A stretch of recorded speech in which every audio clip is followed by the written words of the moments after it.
So welcome to the Terror Dome. Uh, like my man Chuck D said. So uh, I just posted, as I said, a homework. So let's look at some problems that are very similar to what we're going to ask you to do for the homework. And there's actually some really cool ones, and I think we're going to do it right now. So let's go to the next page. Do it. So here are some examples to help you with homework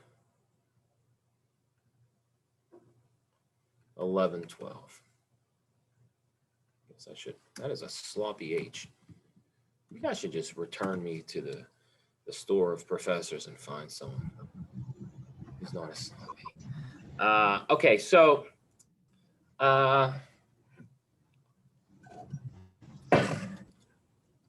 here's a particular example. So the first three problems on the homework are of this flavor.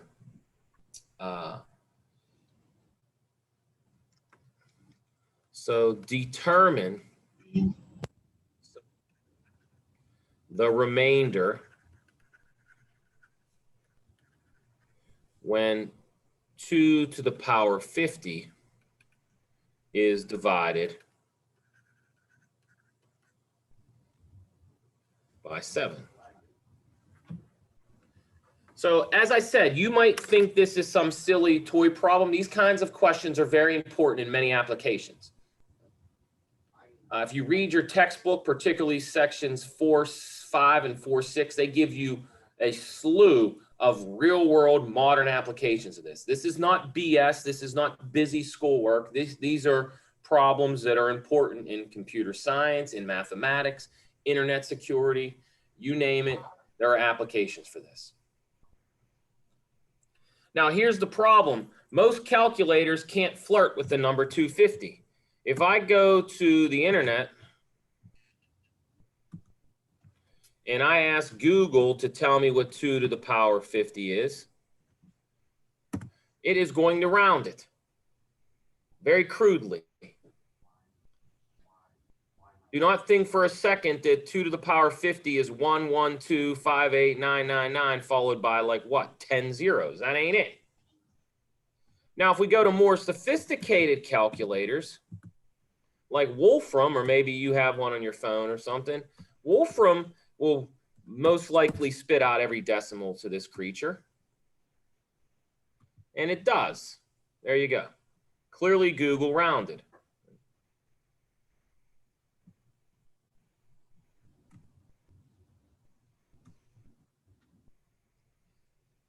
So what we'd like to know is what is the remainder when I take this big number and divide it by 7. Now, even if I go to and I tell a good calculator to do this, it's going to spit out a decimal. Does that decimal tell me particularly what the remainder is?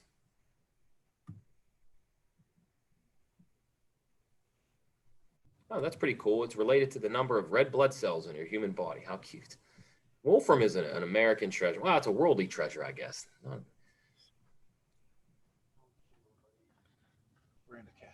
All right, so what is this remainder?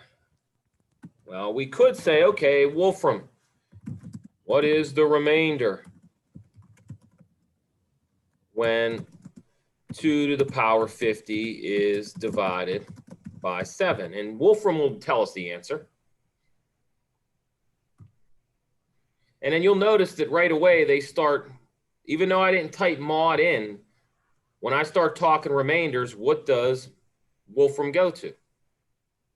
Or the notation, the fancy notation we showed you a couple classes ago. And then they give you the number 4. And then they even say, look, fools, you've been doing this your whole life and you just didn't realize it. Here's how we tell time when we only use 7 digits, mod 7. And so the question is, how does Wolfram get this answer? How could we do it ourselves? How could we program a computer to do it?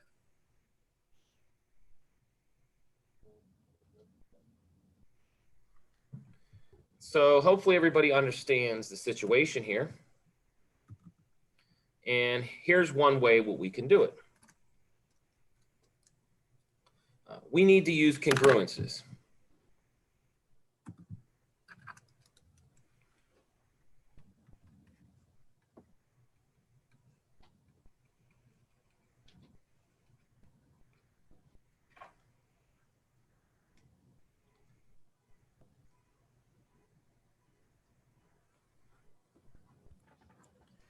So what we need to do is we need to recognize that this number 2 to the power 50 is a big number, but we might be able to get information by thinking about what numbers create 2 to the power 50. In particular, are there any powers of 2 that you readily know the remainder when you divide by 7? Let's think about it. What are the powers of 2? Well, 2 squared is 4. 2 cubed is 8. Well, there's an easy one. When I divide 8 by 7, what's the remainder? 1. Does that make any sense? So note that 2 cubed, which is 8, is congruent to 1 mod 7.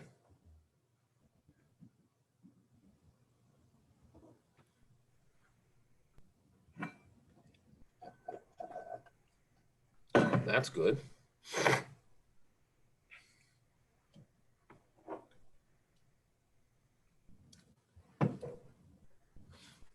We boring you already? I'm kidding.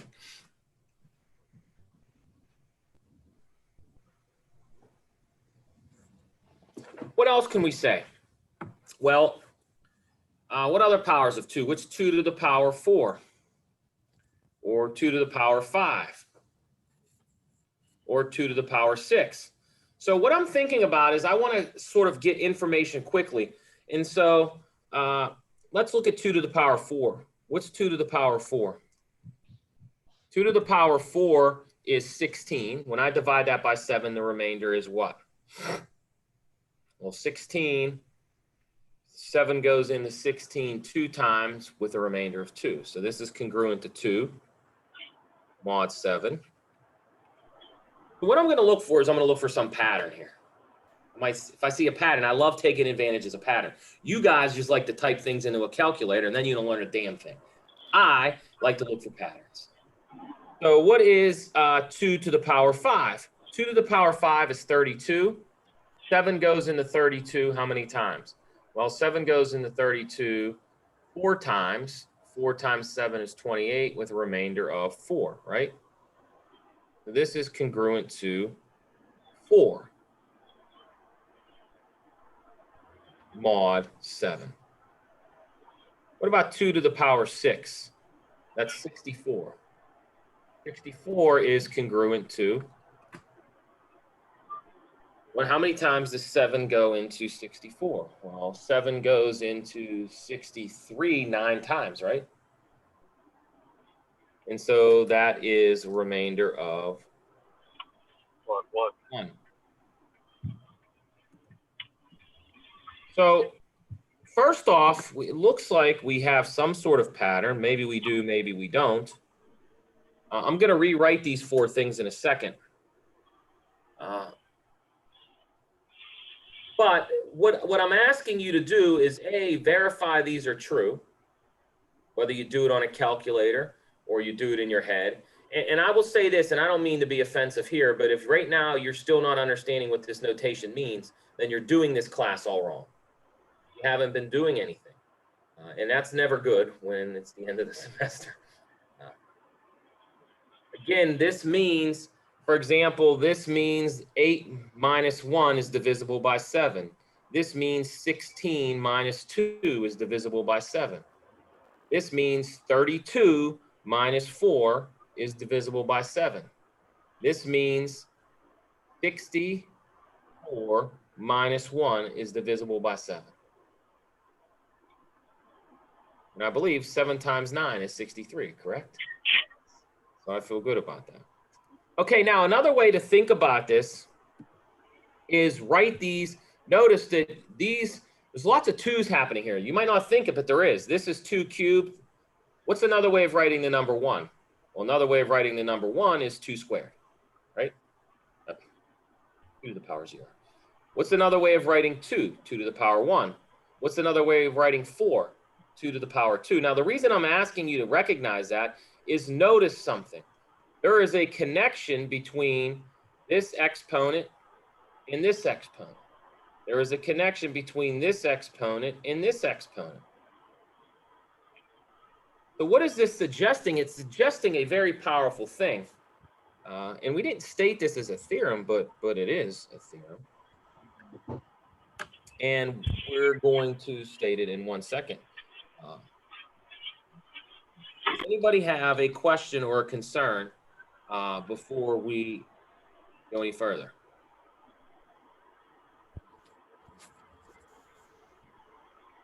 Going once, going twice.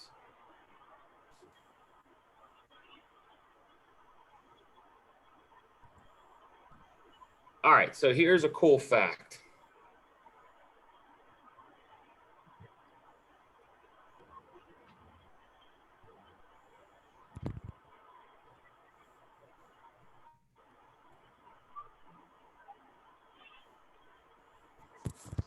So if A is congruent to B mod M, then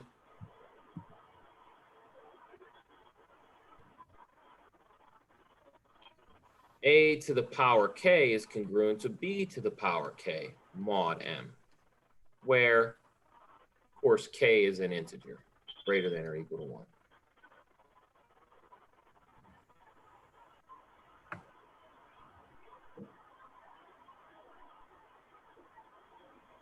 Now, it should be, I'm not saying it's immediate why this is true, but you should be able to convince yourself. It's not hard to prove this. And if we combine this with the observation from the previous page,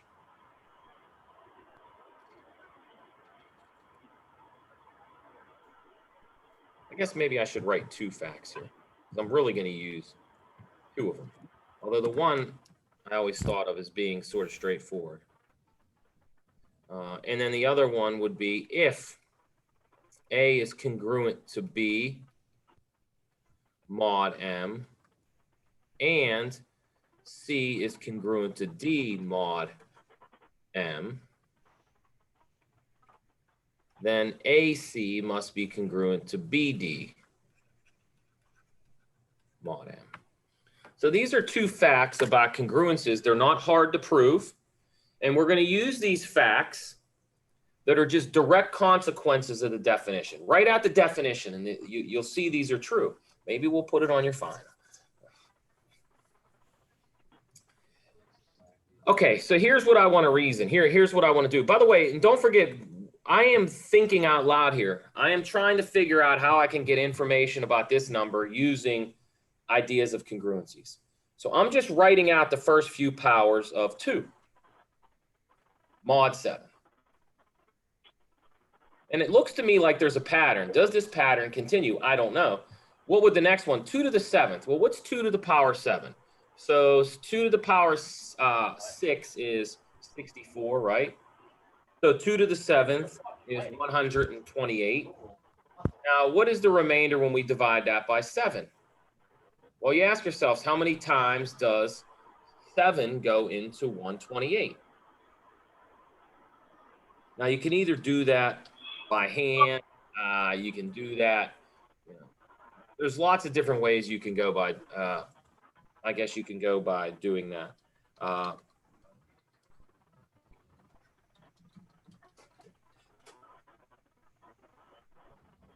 how many times does 7 go in? Well, we know 7 goes into, say, 64. We knew that that went in how many times? 9 times, right? So do we just guess that it goes in 18 times? So for example, what I mean by that is if I take 7 times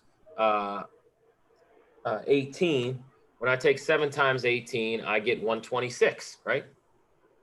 And so 126 is 2 less than 128. So there is a pattern here. This cycle that I see here of 1, 2, 5, 1, excuse me, remainder 1, remainder 2, remainder 4, then it's going to go 1, 2, 4, 1, 2, 4. It's going to go that way forever and ever and ever. And it's not hard to see that because that's just a division algorithm. Divide something by 7. What are the possible remainders? Something for you to think about. Okay, so nonetheless, here we go. Here's our thought process. So let's combine these ideas. By the way, I love you all, but I have to mute you because I hear noise. And you need to talk, you can unmute yourself. I don't mind. But static is bothering me. So let's use these facts together. So 2 to the power 50. I could keep looking at that pattern and ask what 50 is. I can do that, but there's a quicker way to do it. Do you understand what I'm saying? I could keep going to the next power, the next power. I could write down the cycle. Let's look at how can we break up 50 where we can use one of these guys. Well, what I'm going to do is I'm going to note that 50, I'm going to make this observation that 2 to the power 50 is the same as 2 to the power 5 to the 10th power. This is a standard observation. You rewrite powers.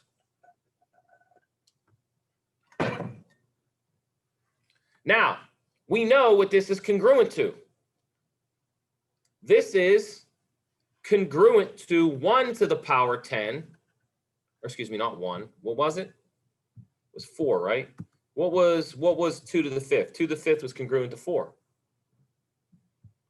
So 2 to the 5th was congruent to 4 to the power 10 mod 7.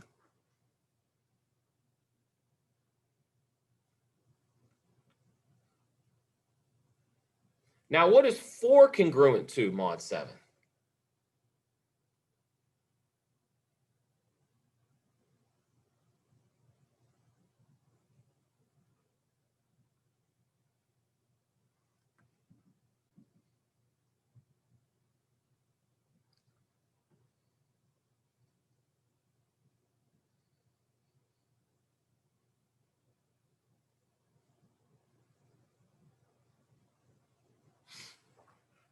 How do we reason this next? By the way, before I go any further, I want you to understand that there is an equal sign here and there is a congruence sign here. Notice when I'm using equal versus when I'm using congruent. Clearly 2 to the 50th is not equal to 4 to the 10. It's congruent to 4 to the power 10 mod 7.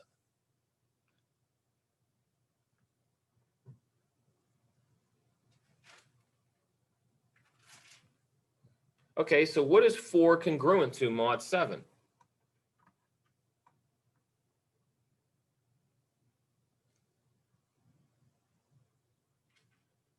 Well, what is the remainder when you divide 4 by 7?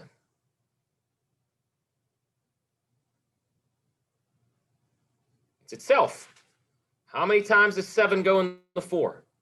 I'll give you a hint, 0. So if I want to use the division algorithm, 4 is equal to 0 times 7 plus 4, right? And so this is congruent to itself, mod 7. So what we conclude then, this means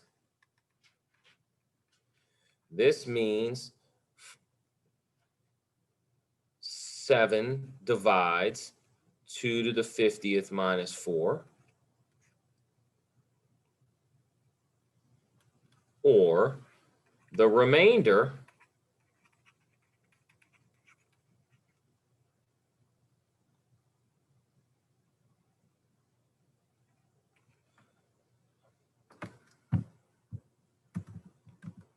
when 250 is divided by, or 2 to the power 50.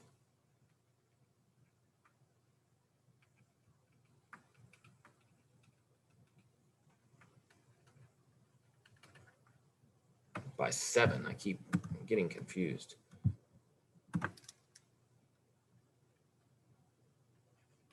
And that's precisely what we got when we went to Wolfram, 4.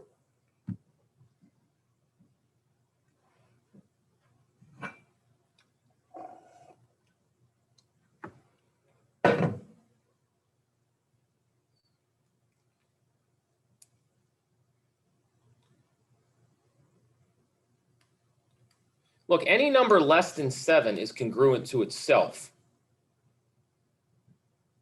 mod 7.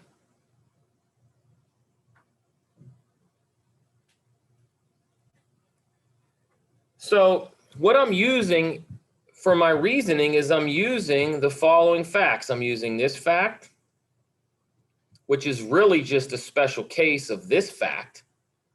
Here's A is congruent to B, but if I and C is congruent to D. So if I take C to be A and D to be B, then I get power 2, power 3. Do you get the idea? So this is the general case of this. So this fact right here allows me to reason this.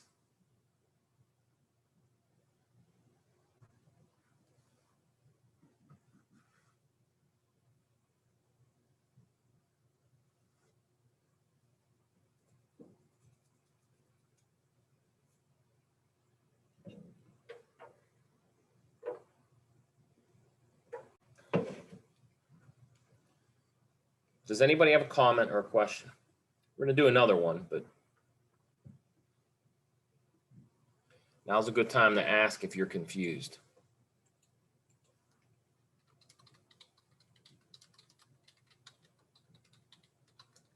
Yeah. Where does that 4 to the power 10 goes exactly? Like, What do you mean, where does it go? I don't understand how you got to that step.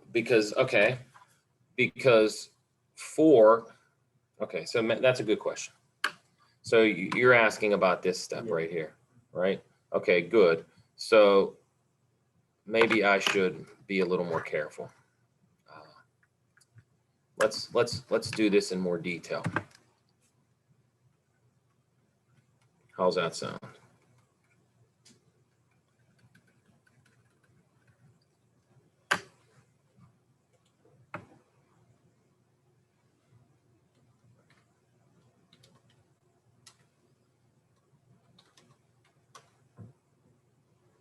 Okay, so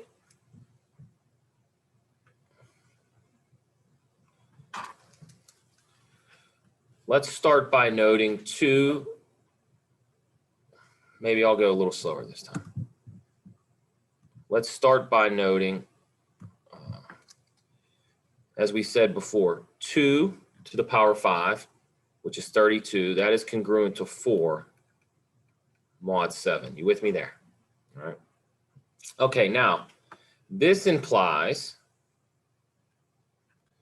that 2 to the power 5 to the 10th power has to be congruent to 4 to the power 10 mod 7. Are you with me there? Okay, so then I think the question you're asking is, how do I get rid of that power 10? Is that correct? Well, I'm not just getting rid of it. I need to ask myself, how does 4 to the 10 behave mod 7? Okay, so 4 to the power 10, if I wanted, I could think of this as, so next note, let's use the same reasoning. Let's note that 4 is congruent.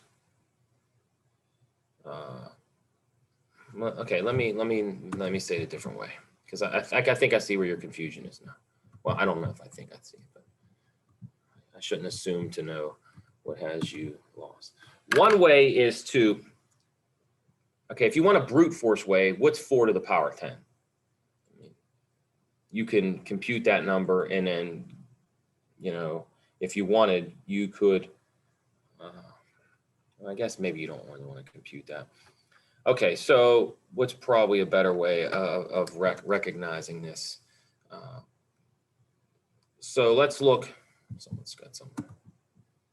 Yeah, right, but that's still, there's nothing wrong with computing the number. The fact of the matter is, though, it's not as easy when a number's that big to figure out what the remainders are. don't forget, we're trying to figure out an efficient way, not just for humans, but something that you can readily tell a computer to do for you. And so, okay, another way of thinking about this is instead of thinking of this as 4 to the power 10, maybe you break it down. Maybe you think of this as 4 to, so let me get rid of this. So by the way, let me be very clear. I want to go back. Let's call this thing so we can get this later on. I'm calling this fact star, right? So if you come over here, how I get this is by star. Does that make sense? Okay, now look at 4 to the 10. Now 4 to the 10 is a big number, but we can think of that as 4 to other numbers. Maybe you think of it as 4 to the something, or you think of 4 is 2. Right? So another way of thinking about this creature is you can think of this as, so notice that 4 is 2 squared. Notice that 10, what can you say about 10? 10 is stuff that 2 times 5, right?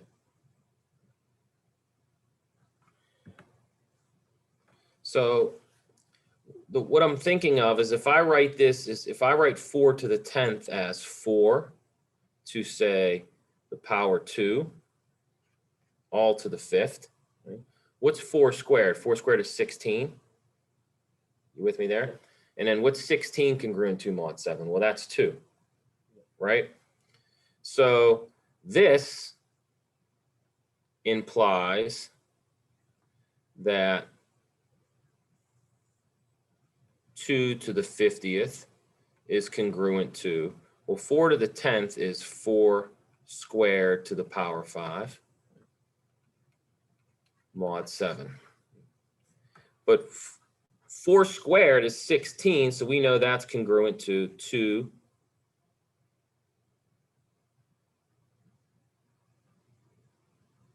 to the 5th mod 7.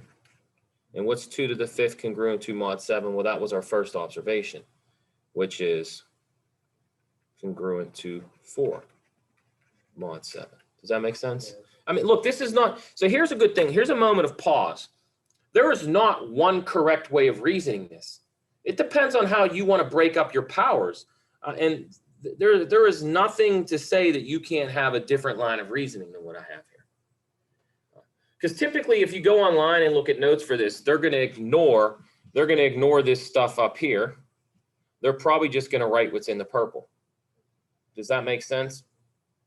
And that's just sort of how it goes. I don't know. I got to be honest with you. I don't know of a quick, cute way of learning this. I know for me, when I learned it, it was a struggle. It's because you're just not used to thinking this way. You got to think about how do you creatively break up these powers.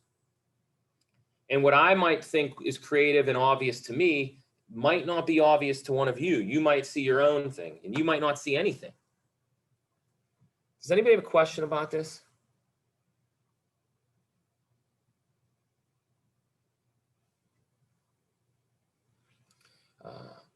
Everybody can think of this differently. That's sort of the moral. And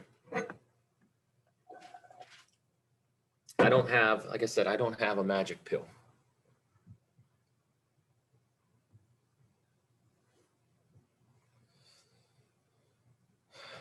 I wish I did, but I don't.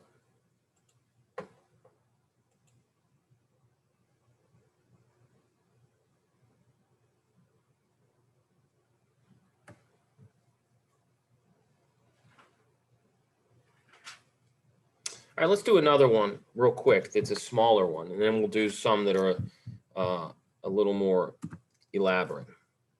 So here's our second one. So let's say we want to know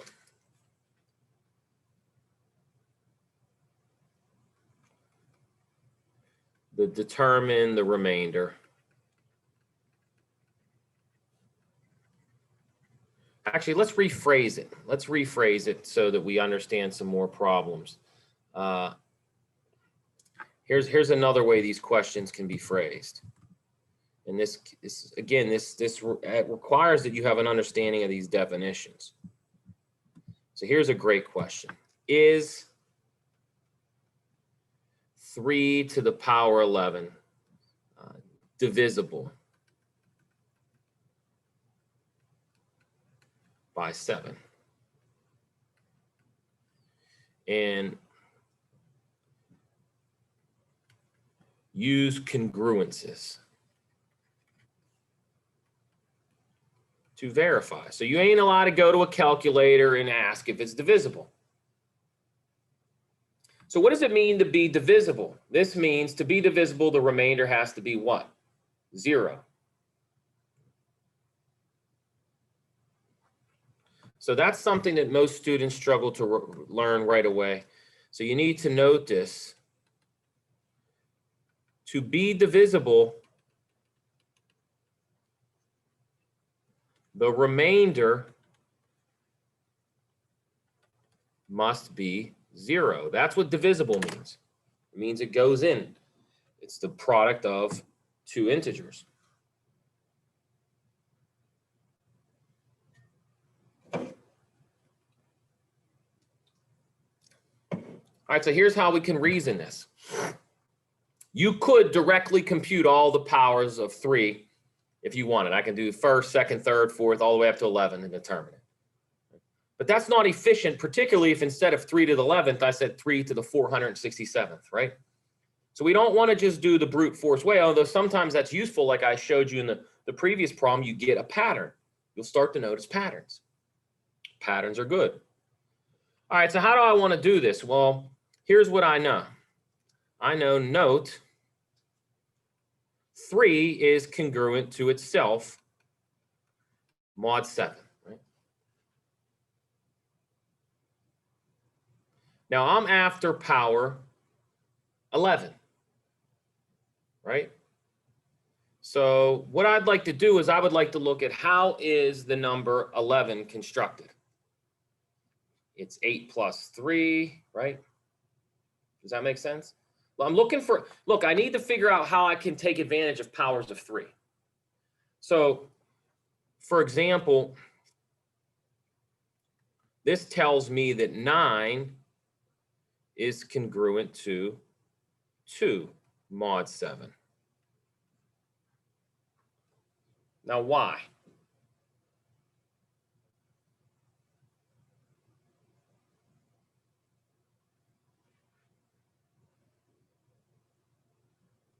Actually, let me, that's a bad way of saying it. Hold on a second. That's not, it comes from the first one. So let's, geez, no wonder you're confused. I wrote that very poorly. So this is obvious. So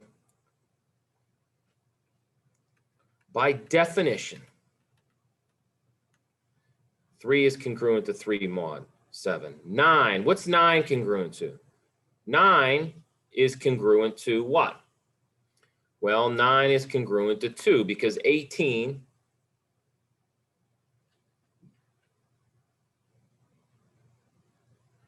is congruent to what?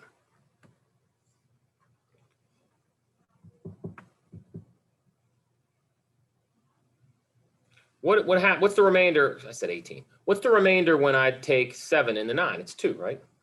So this is mod 7. And then what about, say, so that's 3 squared. What about, what this tells us then is that 3 to the 4th is congruent to 4 mod 7. And again, this is by star. Because I just squared the previous line.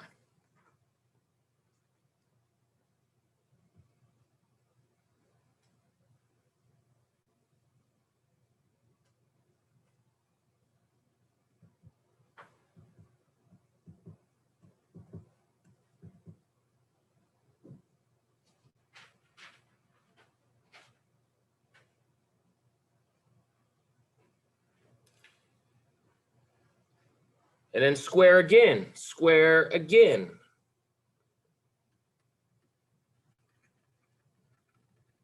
And then I get 3 to the power 8 is congruent to 16 mod 7, but 16 is congruent to 2 mod 7.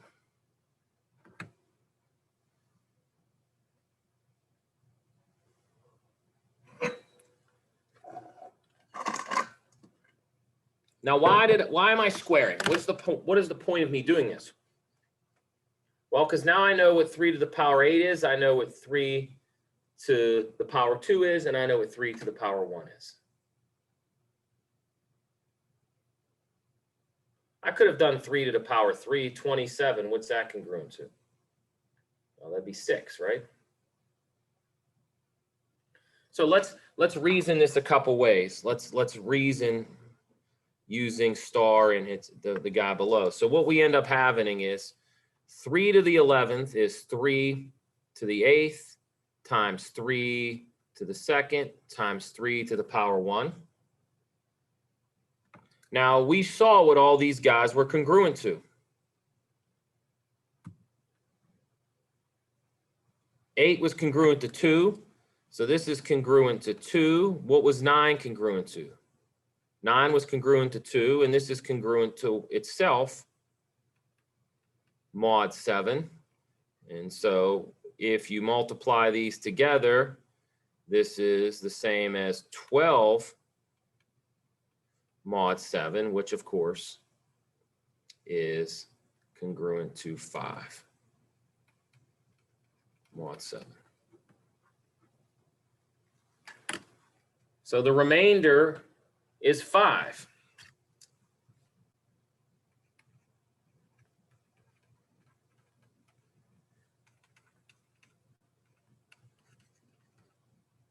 Thus, 7 does not divide 3 to the power 11.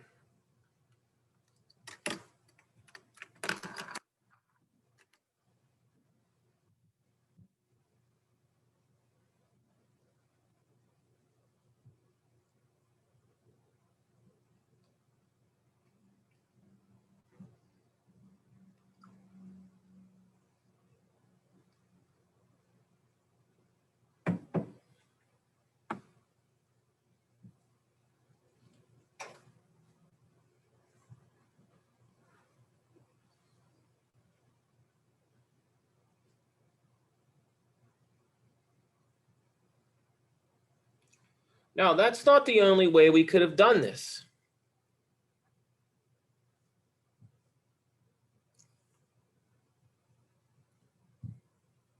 But it is one way to do it. Where does the first 2 come from here? This 2 comes from the fact that 3 to the power 8 is congruent to 2.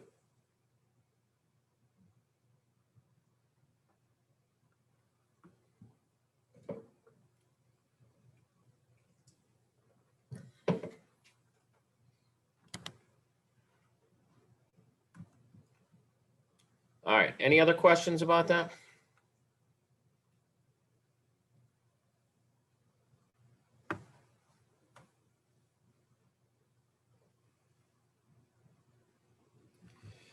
All right, now here's an example of something that you couldn't use brute force.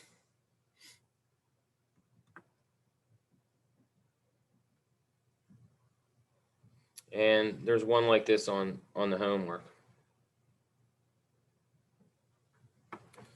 So let's determine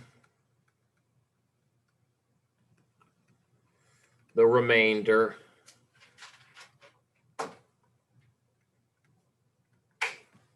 when this creature, 1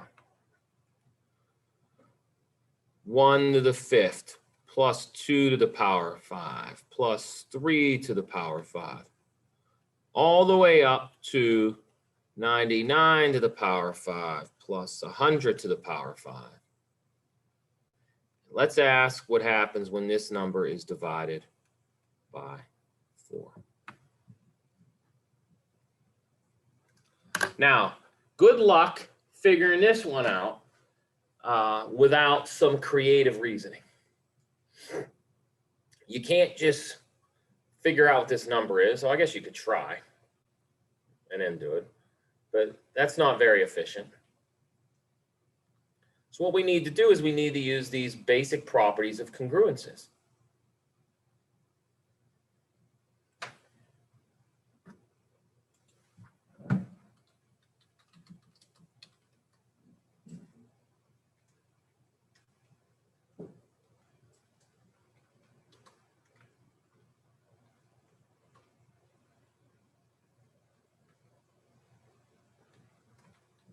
Does anybody have any questions about this? What it's asking?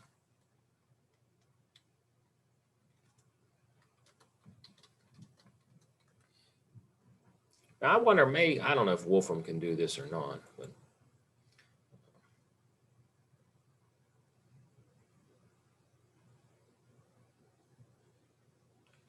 so these are the kinds of problems, and I've said this before, these are sort of like brain teaser problems. You don't even need to know congruences to get the answer. You just have to use some unique reasoning.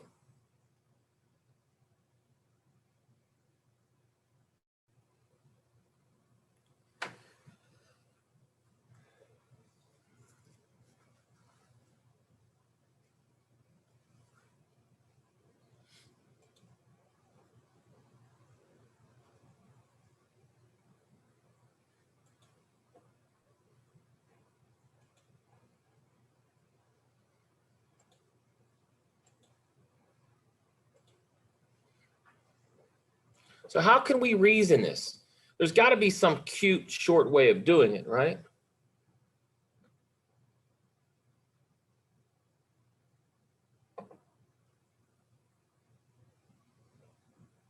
Does anybody have any thoughts?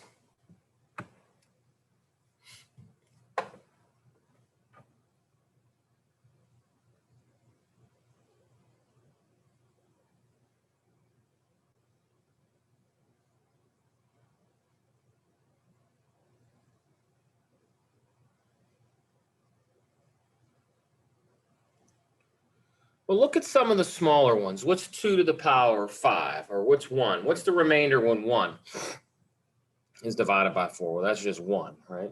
So then 1 to the 5th would be congruent to 1 mod 4. 2 to the 5th, what is it congruent to mod 4? Well, that's 32. So that's congruent to 0. What's 3 to the 5th? Well, 3 to the 5th is it's in the hundreds, right? Or no, it's what is 3 to the 5th is 81 times 3. So it's 260 something, right? What is that guy? So is there a pattern that we can think about that it can be useful to think about what all these numbers are?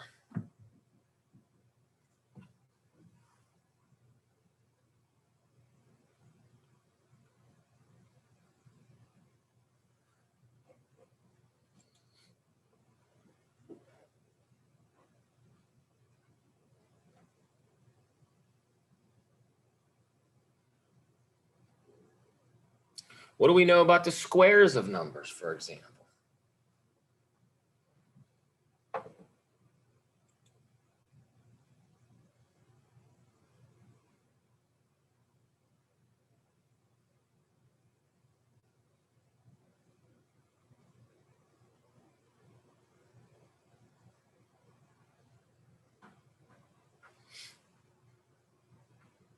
Well, let's look at each term. What can we say about all the terms?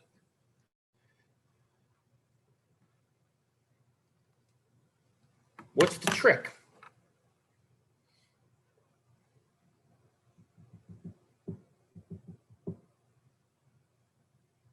What is the remainder of any integer when it's divided by 4? Well, what are the options? What does the division algorithm tell us? What are the options when something is divided by 4? So here's another insight on how we're trying to think about this. What are possible remainders? So I take any number, take n and divide it by 4. What does it look like? It looks like n to the power k, or excuse me, it looks like 4 times something plus a remainder. Now, what do we know about the remainder? It can't be 4 or bigger. So what are the options? Well, the options for the remainder are equals 0, 1, 2, or 3, correct? Those are the only options.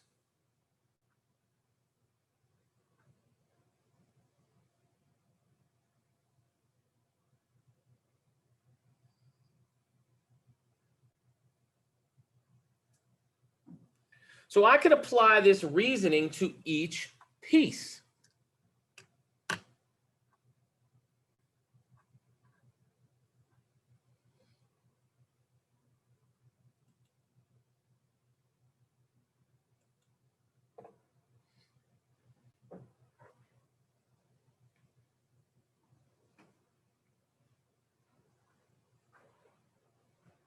Now, what can we say about this if we talk about even numbers and odd numbers? If R is 2, then that would tell us N is what?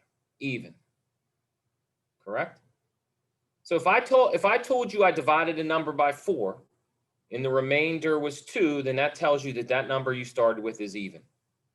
For sure. Because you'd have a factor of 2 in the 4 and in the remainder. But if the remainder was 1 or 3, it would have to be odd. So these two remainders, these two correspond to odd integers. And of course, the 0 and the 2 would mean n is even.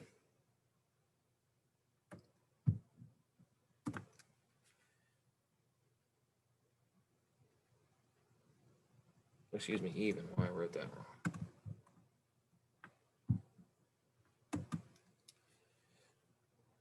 So let me say this again so it's a little more clear. When I divide a number by 4, the possible remainders are 0, 1, 2, and 3.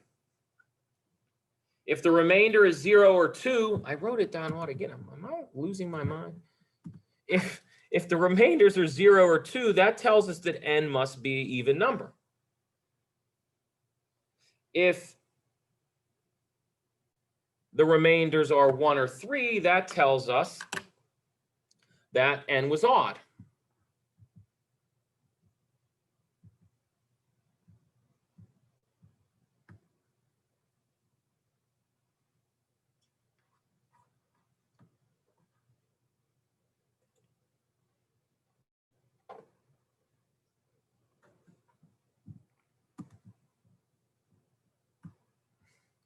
Is it wild, Jared? Is it?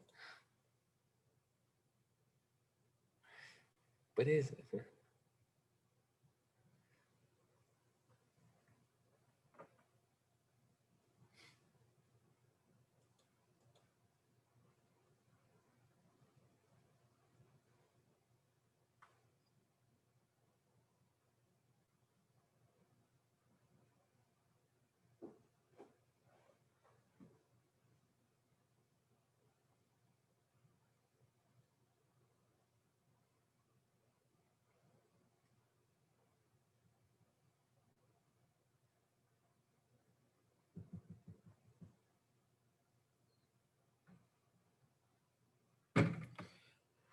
So I'm saying to think about n here is not this whole sum. I'm saying each piece think of as n. So we can write 1. So let me illustrate this again.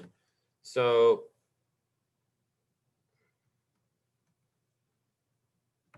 let's what a fun problem.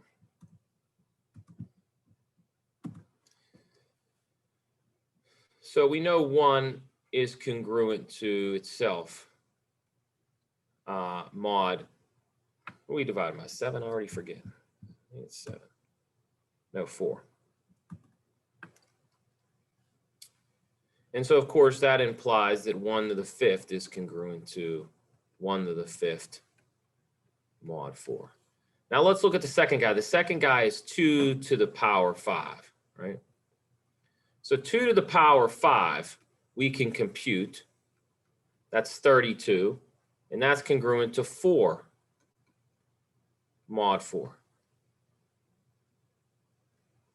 Because if I divide, excuse me, I lied. That's congruent to 0 mod 4. Because it's a multiple of 4. Correct? What about 3 to the power 5? Well, 3 to the power 5, let's look at this as powers.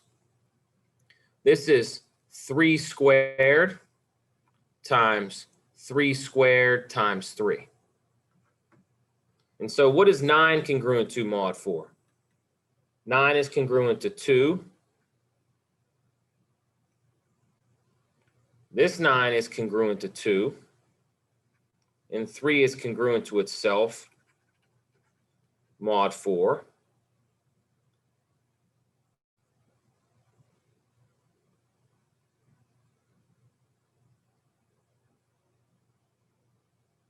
So by this reasoning, we get 12 mod 4, which once again, if we didn't make any mistakes, is congruent to 0 mod 4.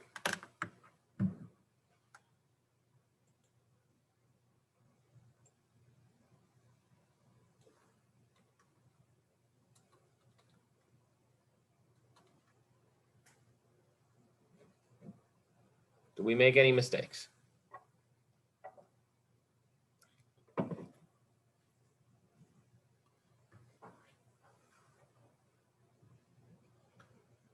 Three to the power 5 is 3 squared times 3 squared times 3.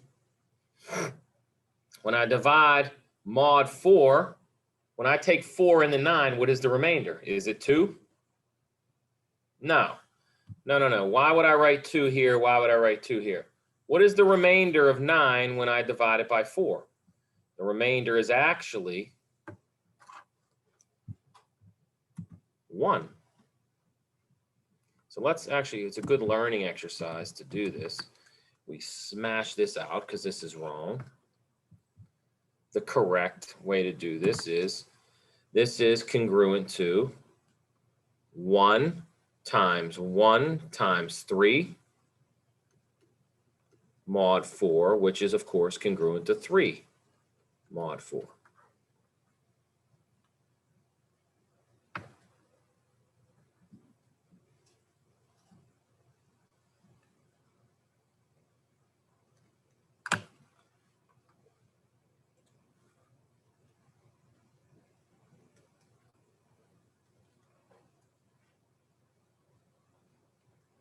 Does anybody have a question right now?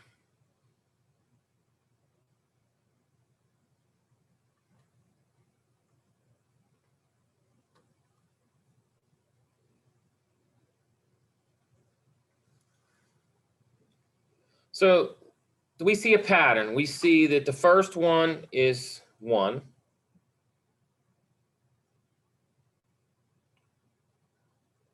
The second one is 0, right? Like we suggested, it has to be 0, 1, 3, or 2. Now we got a 3 here. What's the next guy? Can we reason anything about 4 to the 5th?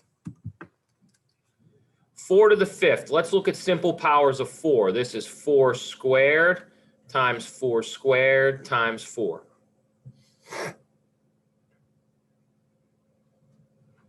See how I'm doing this here?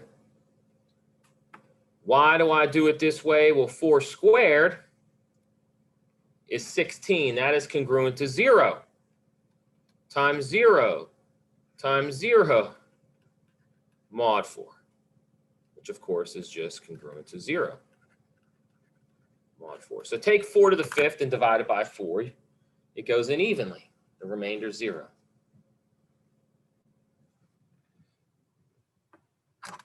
Let's do 5 to the 5th now to see if we can see the pattern. So this is 5 squared times 5 squared times 5, which is congruent to 1 times 1 times 1 mod 4, which is congruent to 1 mod 4.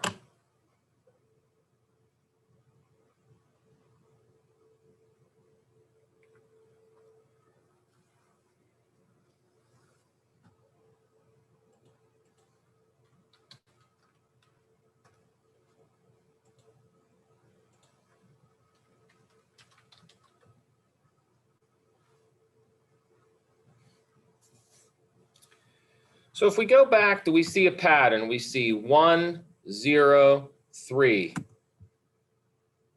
0, 1.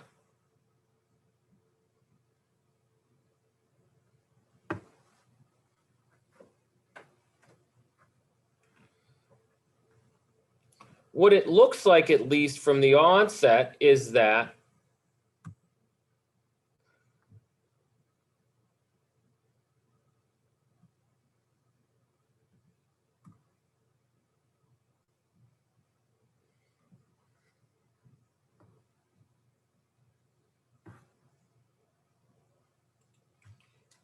do we have any discernible pattern?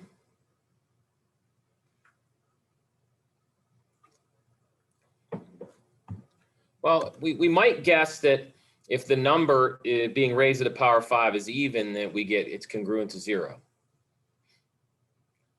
Does that shock you? Think about this. Here's again, this is where we need to think outside the box. We don't even need to think about heavy math. Take any even number, starting at 2. If I square it, how many copies of 2 are in there? There's at least 2. That means 4. Here's the observation that I'm trying to get you to see. 4 divides 2k to the power 5 for all integers k. That's what I want you to notice right away. Take any even number and raise it to the 5th power. 4 is automatically a factor of that number.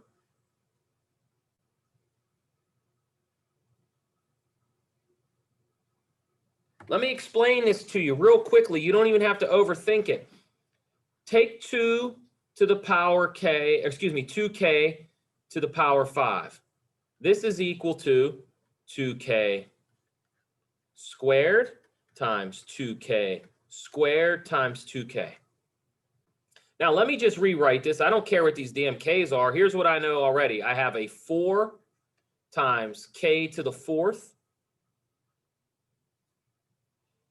times 2k. I'm just rewriting that. I mean, actually, I guess I could say, let me write it a little different. That might not be obvious what I did.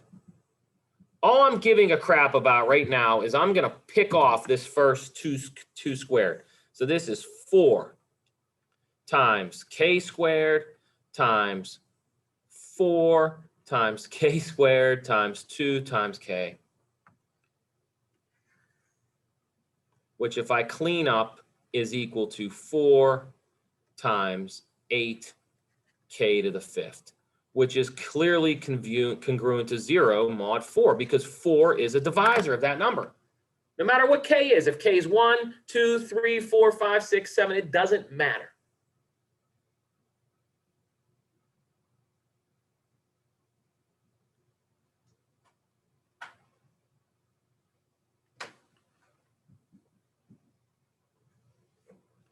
You could check it for yourself. Go to Wolfram and take any even number and raise it to the power 5 and look at the remainder. It's always going to be 0. I mean, we just proved it right here. I didn't say anything specific about k. I said k is an integer. I'm assuming it's an integer. Then I can write 2k to the power 5 like this.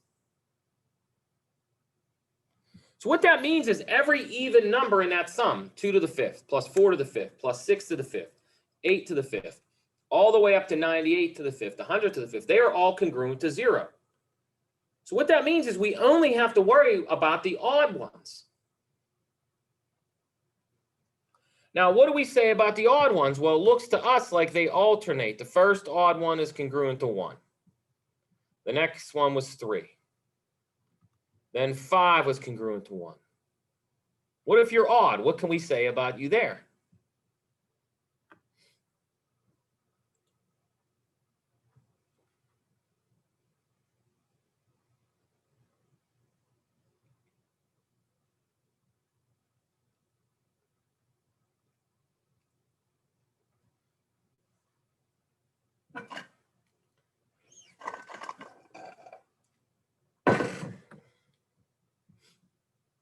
Well, let's think about it. So we're this far. And by the way, I'm not saying this is the only way to do it. I'm trying to think of it in a natural way. Here's what we have. We have 1 to the 5th plus 2 to the 5th plus 3 to the 5th plus 4 to the 5th, all the way out to, let's write out the first or the last few. How about 96 to the 5th plus 97 to the 5th plus 98 to the 5th plus 99 to the 5th plus 100 to the 5th. What I know right away is that this is congruent to, I know this guy is 1 plus 0 plus 3 plus 0. Now, I'm thinking that it's going to keep alternating with 1s, 0s, and 3s.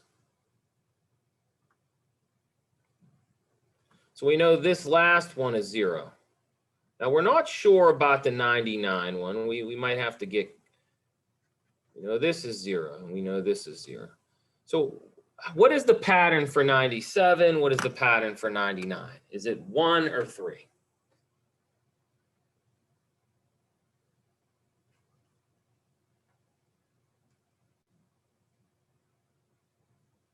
Does it even matter what they are? By the way, this is congruent. I guess I should put at the very end of this. This is, of course, mod 4. What I'm saying is, does this, let me change colors here. We're running out of time. What a time to be alive. Do these things even matter? For example, these first two add up to 4, right? What's 1 plus 3? 4. What's that congruent to? 0, mod 4, right? Does it even matter what these numbers are? Because if we know they're all 1s and 3s, and how do I know how, if I know how many pairs I have left, so if half of the numbers are even and the other half are odd, I have 50 numbers left. And if half of those are 1s and the other halves are 3s,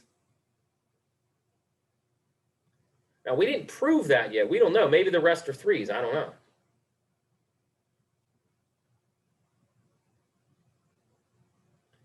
How do I get an idea on what the odd ones look like? We know the remainder can either be 1 or 3.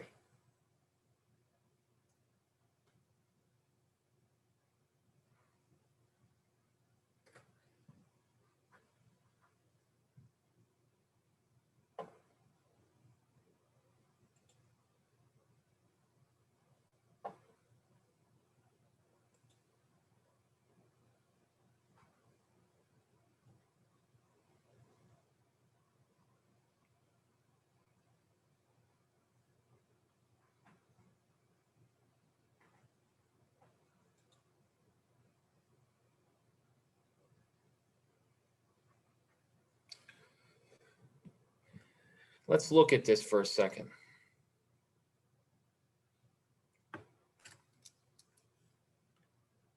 So we need to understand what happens to the odd powers. So that is, we need to understand 2 to the k plus 1 to the power 5.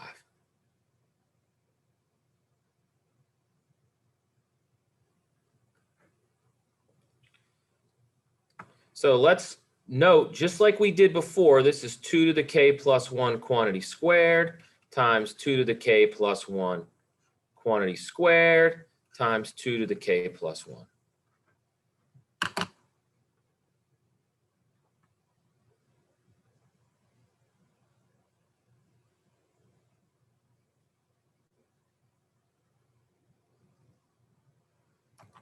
So if we just write out, let's just multiply the first one out. This is 4k squared plus 4k plus 1.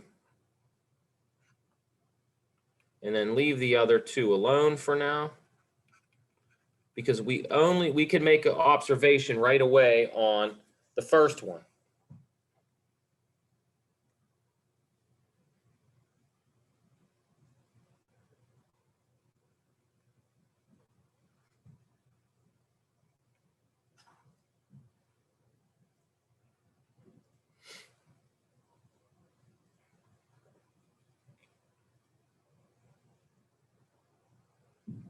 What is this guy congruent to? What's the remainder? Well, look at this number.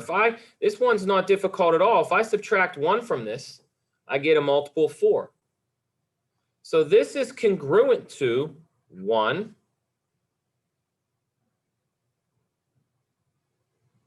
times 1. And this piece would be the same as this. And the only issue is, what is 2k plus 1 mod 4? Well, this would just be 2k plus 1 mod 4. So we can eliminate the first 2 terms. This guy's congruent to 1. This guy's congruent to 1.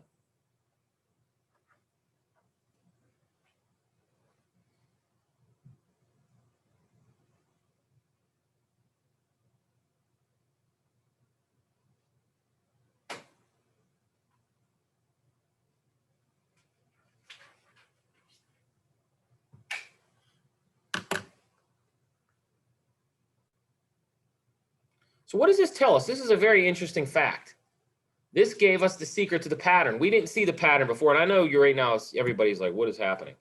Here we found that the remainder when 3 to the 5th was divided by 4 was 3. And if we would go one step further, 5 to the 5th, the remainder is 1, but really, to be honest, another way of thinking about this is what? Well, it could be, you could think of the remainder as the number itself. Because what is 5 congruent to mod 4? 5 is congruent to 1. And if you look at this sort of algebra right here, what this tells us is that any odd number to the power 5 is congruent to itself without the power mod 4.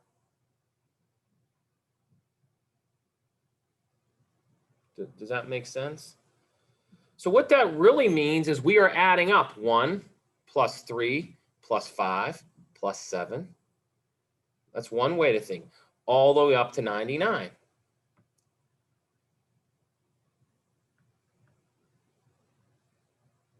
That's one way to think about it. But another way to think about it is that these numbers alternate now. We now know that they alternate 1, 3, 1, 3, 1, 3, 1, 3. And that there's 25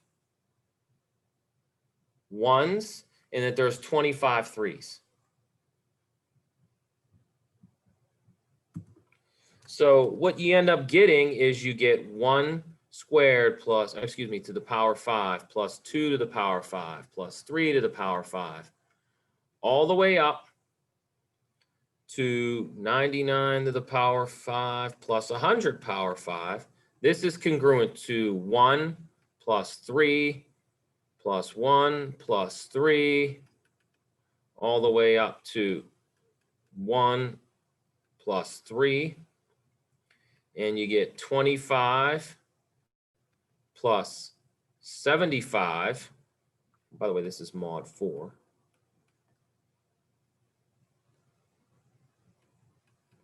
How did I get 75? Well, I guess I'll go a little slower.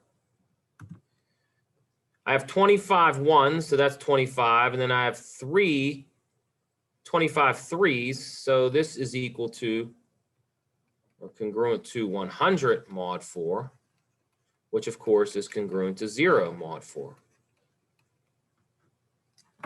Yikes.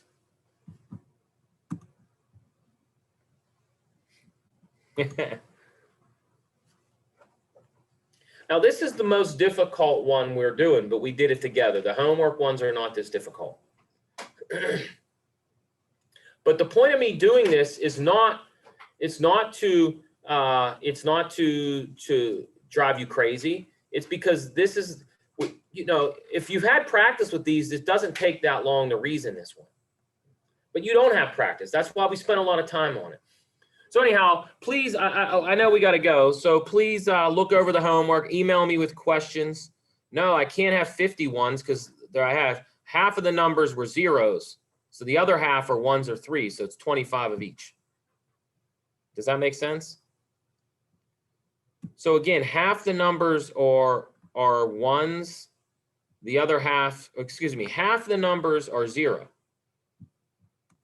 Because remember, if you look, Sean, on the previous page, I have zeros here. So half of them are zeros. So only 50 numbers are 1s or 3s. 25 are going to be 1s. The other 25 will be 3s. That's the way to think about it.